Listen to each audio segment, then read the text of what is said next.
대통령이 국회의원들을 끌어내라고 했다라는 곽 전 사령관의 폭로는요. 말씀드린 대로 대통령 탄핵 심판의 핵심 쟁점 중에 핵심 쟁점입니다. 국민의힘은 곽종근 진술 이제 오염된 거다. 확실하다 이렇게 주장하고 있습니다. 들어보시죠. 이 발언은 분명히 오염된 발언이다라고 저희는 생각을 하고 있습니다. 여기에 더해서 홍장원 전 국정원 차장의 메모 오염 논란, 이 두 가지 가장 핵심적인 오염된 진술과 오염된 메모가 이번 사건을 내란죄로 끌고 가는 가장 큰 도화선이 됐기 때문에 이 부분을 전면적으로 다시 수사하고 헌법재판소도 이 부분에 대한 진술을 다시 받아야 할 것이라고 저희는 강력하게 주장을 하고 있습니다. 김영주 의원님. 네. 결국 지금 이 문제가 중요한 이유는 대통령 탄핵 심판에 이게 좀 증거로 쓸 수 있느냐 이 문제 아니겠습니까? 네. 어떻게 보십니까? 뭐 지금 이제 과정상에 있어서 이미 이제 그 나왔던 이야기들, 또 검찰 조사까지의 부분에 대해서는 저는 솔직히 오염되었고 증거로 쓰기는 어렵다라고 보여집니다.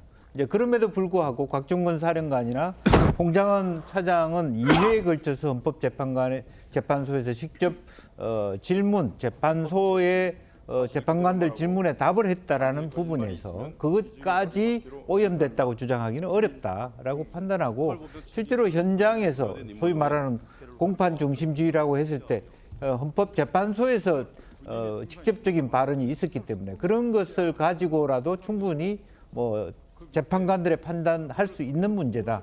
다만 그 전에 있어 왔던 뭐 유튜브에서의 발언이나 이런 부분들은 네. 다 걷어내야 될 부분이고, 그것은 서로시 민주당 박선원 의원이나 김병주 의원의 잘못이다. 저는 그렇게 판단합니다. 예.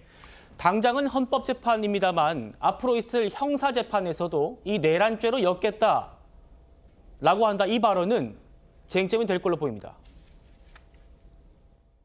어제 그 내용을 보면 본인을 내란죄로 엮으려고 하니 본인이 양심 선언을 해야겠다, 뭐 이런 식의 말이 나오잖아요.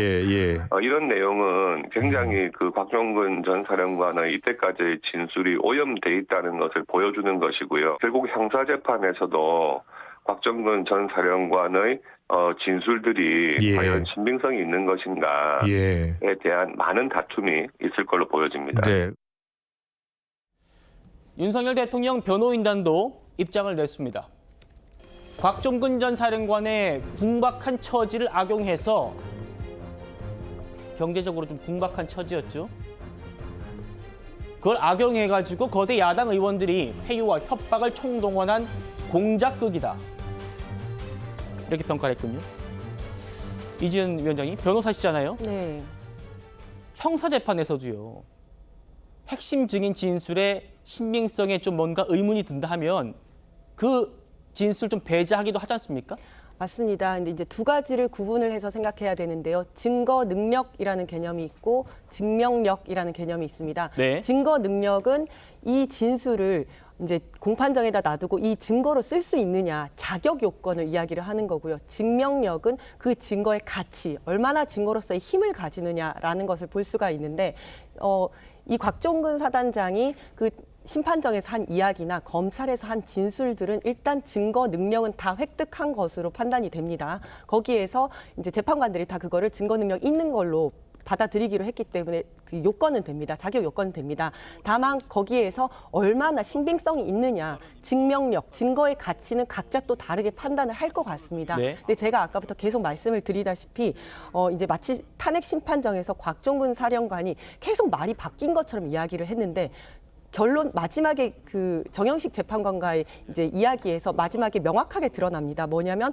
대통령은 문을 부수고 들어가서라도 인원들을 끌어내라. 의결 정족수가 차지 않았다라는 이야기를 했고, 인원이라고 했습니다마는 저는 의결 정족수랑 합쳐가지고 국회의원을 끌어내라고 생각을 했습니다. 예. 그건 자기 생각이라는 걸 분명히 했고, 150명은 김용현 장관한테 들은 이야기다라고 이야기를 했습니다. 그래서 처음에는 그 150명이라든지 그리고 단전 단수 테이저, 이것도 자기의 생각이다라고 이야기를 했습니다. 그런데 대통령이 끌어내라는 이야기를 하지 않았으면 왜 혼자서 단전 단수니 테이저니 이런 생각을 했겠습니까? 지시가 있으니까 그런 생각을 하지 않았겠습니까? 김 대변인.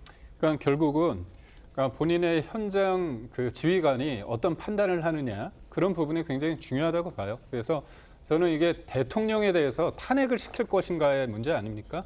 파면에 이르는 정도인데 저는 계엄이란 부분에 대해서 뭔가 거기에서 절차적 하자가 있다고 한다면 뭔가 그 부분에 대해서 문제 제기를 할 수 있습니다. 예. 예를 들어서 노무현 전 대통령이 탄핵이 기각됐을 때 노무현 전 대통령이 헌법 위반했고요. 헌법소의 의지가 없다고도 얘기했습니다. 근데 그거를 대통령이 탄핵이 될 만큼 파면될 만큼의 중대성이 있는지의 부분입니다. 근데 사람도 감정의 동물이라 뭔가 내란하고 그날의 상황에 대해서 이 사람이 이미 모 국민 앞에서 도끼 사용, 끄집어내라, 테이저건 그런 얘기를 다 했습니다.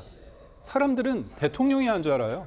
그런 어떤 감정과 그런 어떤 각인 효과를 분명히 해놓고 하나하나 따져보니까 아니라는 거 아닙니까? 그렇다면 우리가 이 감정의 그런 분위기 속에 휩쓸려 갔는데 뭔가 탄핵 심리를 통해서 하나하나 균형추가 맞춰가는 과정인데 그 일련의 과정에 있을 때 좀 더 변론을 제기해서 이 부분에 대해서 사실관계를 명확히 해야 된다고. 알겠습니다.